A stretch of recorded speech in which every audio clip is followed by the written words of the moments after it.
বন্ধুরা দেখতেই পাচ্ছেন কামার ভাই তার আফরে এখন আগুন দেবে। দেখেন নারকেলের একটা শোভা, এখানে সে আগুন ধরিয়ে নিচ্ছে, তারপরে সে আফরের ওখানে দিবে।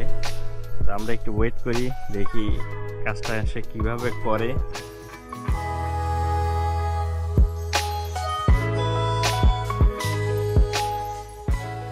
দেখেন এখানে দিল, তারপরে কিছু কয়লা দিয়ে সেটা ঢেকে দিয়ে একটা আফর নামে একটা যন্ত্র আছে, বা এটা হাওয়া দেওয়ার জন্য ব্যবহার করা হয়। এটা সম্পর্কে আপনাদেরকে একটু ধারণা দিব। তো এটা টানার ফলে, হাওয়ার ফলে যে কয়লাগুলো আছে সেগুলোতে আগুন ধরতে শুরু করে। এভাবেই তার মূলত যেখানে কাঁচি বা দা যেখানে পুড়িয়ে লাল করা হয় সেটা প্রস্তুত করা হয়।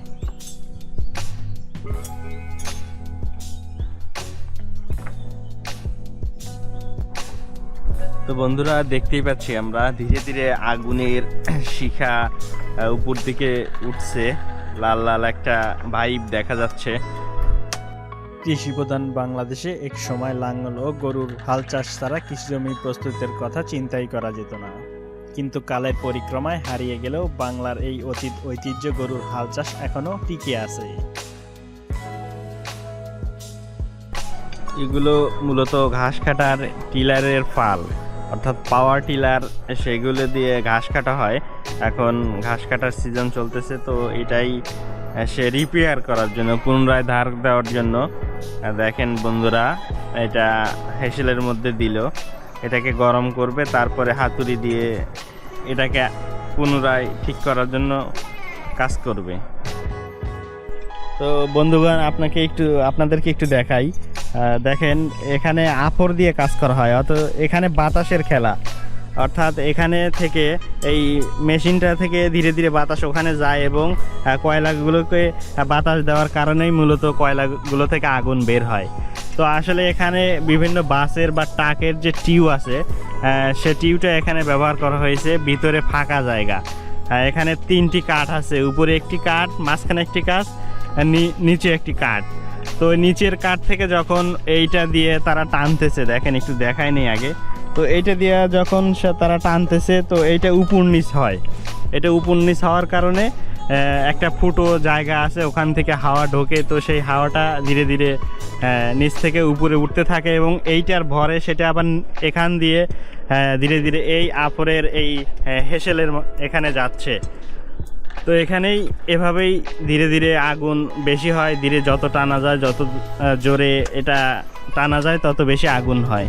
তো এভাবেই আসলে তারা মূলত কাজ করে। এটা হইতেছে আফর, গ্রাম্য ভাষায় আফর বলে, জানি না এটা অন্য কোনো নাম আছে কি না। তো আপনাদেরকে যেটুকু জানি এইটা বলেই আপনাদেরকে বোঝানোর চেষ্টা করতেছি যে আফর আসলে কী জিনিস।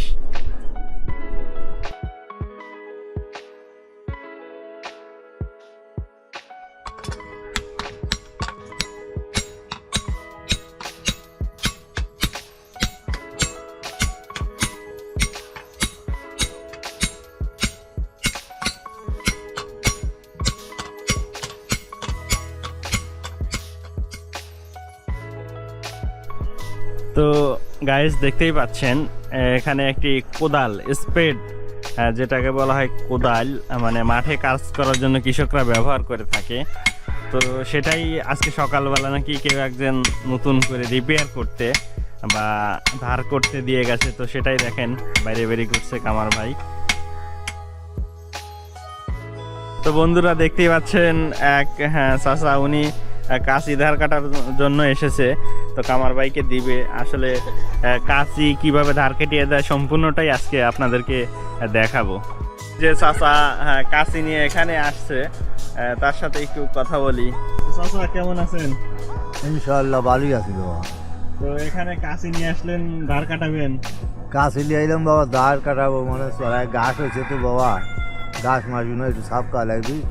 গেলে গ্রামেরই কামার ছেলে লোক, খুব ভালো কাজ করে, এই জন্য তার কাছে নিয়ে আসি। একসময় এসে দিয়ে যাই, আবার একসময় হাতে আসি নিয়ে যাই।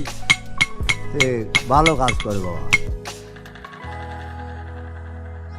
তো দেখতেই পাচ্ছেন বন্ধুরা, তারা লোহাটি গরম করে ফালটা, এটাকে বলা হয় টিলারের, পাওয়ার টিলারের ফাল।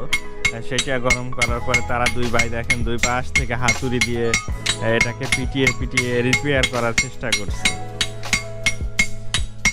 তো বন্ধুরা, এটা অনেক পরিশ্রমের কাজ। দেখেন তাদের কতটুকু শক্তি প্রয়োজন হয়।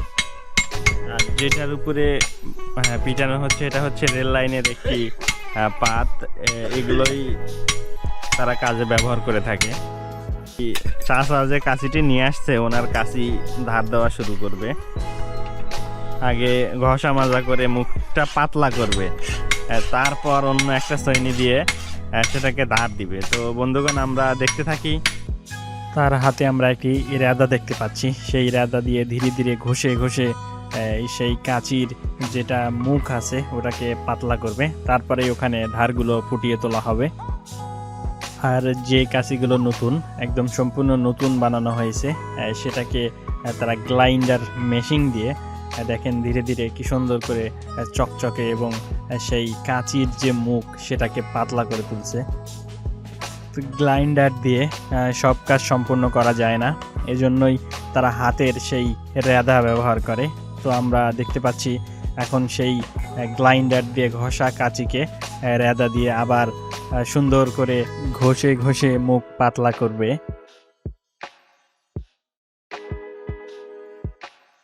তো দেখতে পাচ্ছেন কাঁচির সেই পাতলা করা মুখে এক ধরনের তেল লাগিয়ে নিচ্ছে। কত সুন্দরভাবে সেই কাঁচিটি ধার কাটিয়ে যাচ্ছে। প্রিয় বন্ধুরা, দেখতেই পাচ্ছেন তার কতটুকু এক্সপিরিয়েন্স হলে এভাবে ধীরে ধীরে সূক্ষ্মভাবে তার কাঁচিতে, তার হাতুড়ের বাড়িতে ধারগুলো ফুটিয়ে তুলছে। কিভাবে কাঁচি লাগানো হয় দেখতেই পাচ্ছেন। এটাকে গ্রাম্য ভাষায় বলে ফলিয়া কাঁচি। এরকম একটা আচারির সাথে বা হাতলের সাথে দেখেন কি সুন্দরভাবে গরম করে তার ভিতরে ঢুকিয়ে দিল। এভাবেই আসলে কাঁচির আচারি লাগানো হয়। সব কিছু ধার দেওয়ার পর সবচেয়ে গুরুত্বপূর্ণ কাজটা থাকে টেম্পার দেওয়া।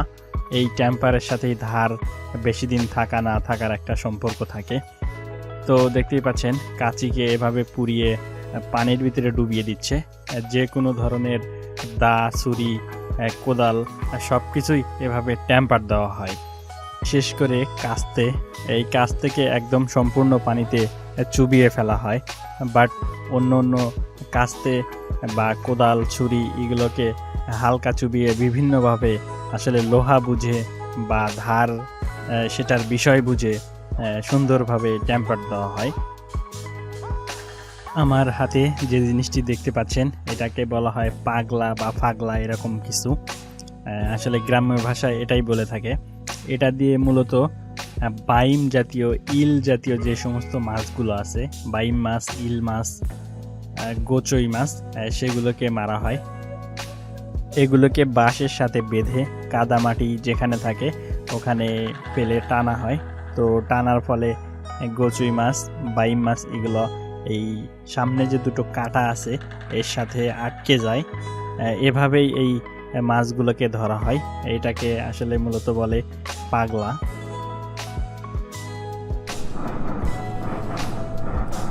তো আমার ভাইয়ের সাথে একটু কথা বলবো। হ্যাঁ, আসলে ধার সম্পর্কে বা বিভিন্ন তার একটা কাজের অভিজ্ঞতা, কতদিন ধরে সে কাজ করতেছে, সেই জিনিসটার প্রেক্ষিতেই একটু কথা বলি তার সাথে। তো কি অবস্থা ভাইজান? আলহামদুলিল্লাহ ভালো। তো এই কাজটা কতদিন ধরে করতেছেন আপনি? 12-13 বছর ধরে করতেছি, এটা তারও বেশি হবে। আপনি এটা শিখতে কতদিন সময় লাগছে? 4 বছর, কিছুদিন বেশি। তো এখন কি বাড়িতেই কাজ করেন নাকি হাটেও বিভিন্ন জায়গায় যান? এখন দিনের ভাগে বাড়িতেই কাজ করি। সপ্তাহে 2-3 হাট থাকে, হাটে যাই। তালগাছির হাটে যাই রবিবারে। আমাদের গ্রামে একটা হাট আছে ছোট, ওখানে যাই। আর এখানেই কাজ করি, বাড়িতে বসে কাজ করি। তো আসলে একটা লোহাতে, হ্যাঁ, বা একটা লোহা দিয়ে যখন দা, কাঁচি বিভিন্ন কিছু বানানো হয়, তো ওটাতে ধার থাকা, ভালো থাকা অথবা না থাকার এই বিষয়টা আপনি একটু কি বলতে পারেন যে কি কারণে এমনটা হয়ে থাকে? জি, ভালো লোহা দিয়ে বানাতে হয়। ভালো লোহা দিয়ে বানাইলে ধার বেশি দিন থাকে। আর যদি নর্মাল লোহা দিয়ে বানাই ততদিন ধার থাকে না। ভালো লোহা দিয়ে বানাইলে বেশি দিন ধার থাকে। তো আসলে আপনারা লোহা হাতে দিলে কি বুঝতে পারেন যে এটাতে লোহা দিয়ে কাঁচি বা দা যেটাই আমরা বানাই এটা কেমন হবে? কিছু কিছু লোহা হাতে নিলে দিশে পায়, আবার কিছু কিছু লোহা বাড়ি দিয়ে বুঝতে হয়। মানে তার লোহার সাউন্ড কোয়ালিটি দেখে আপনি বুঝতে পারেন যে আসলে লোহাটা কিরকম বা এটা দিয়ে কিছু বানালে কেমন হবে। জি, সাউন্ড দেখে দিশে পাওয়া যায় যে এটা দিয়ে বানালে ভালো হবে, এটা দিয়ে বানালে নর্মাল হবে। দেখতেই পাচ্ছি এখানে অনেকগুলো কোদাল বানিয়ে সাজিয়ে রাখা হয়েছে। এগুলো মূলত হাটে নিয়ে বিক্রি করা হবে। এই কোদালগুলো দেখতেই পাচ্ছেন কত সুন্দরভাবে কোদালগুলো তারা বানিয়েছে। তারা বিভিন্ন ধরনের জিনিস বানায়, দা, কাঁচি, খন্তা থেকে শুরু করে পাচন পর্যন্ত বিভিন্ন ধরনের মানুষের নিত্য প্রয়োজনীয় জিনিস তারা বানিয়ে থাকে। তো দেখতে পাচ্ছেন এখানে অনেকগুলো দা, কাঁচি তারা সাজিয়েছে, এমনকি কুঠার পর্যন্ত দেখতে পাচ্ছি। এইগুলোকে মূলত হাটে বিক্রি করা হবে, সেজন্যই তারা ডালায় এভাবে তুলে ঝুড়িতে তুলে রেখে দিয়েছে সাজিয়ে। তো বন্ধুগণ, কাঁচিটি ধার কাটানোর পরে আবার লাল করে এই পানির ভিতরে চুবানো হচ্ছে। এটাকে বলা হয় টেম্পার। মানে লোহার বিভিন্ন একটা ভ্যারাইটি থাকে, অর্থাৎ পানির ভিতরে দিলে লোহার শক্তি অনেক সময় বাড়ে, অনেক সময় কমে, বিভিন্ন প্রকার ভেদে তারা এইভাবে কাজগুলো করে থাকে। তো কাঁচির যেটা সরাসরি নিয়ে এসে সেটা পানির ভিতরে দেয়, তো আবার একটু হালকা শুকানোর জন্য পরে দিয়েছে আগুনের ভিতরে। তো একটা ধার কাটানো কাঁচি এখন একদম ফাইনাল।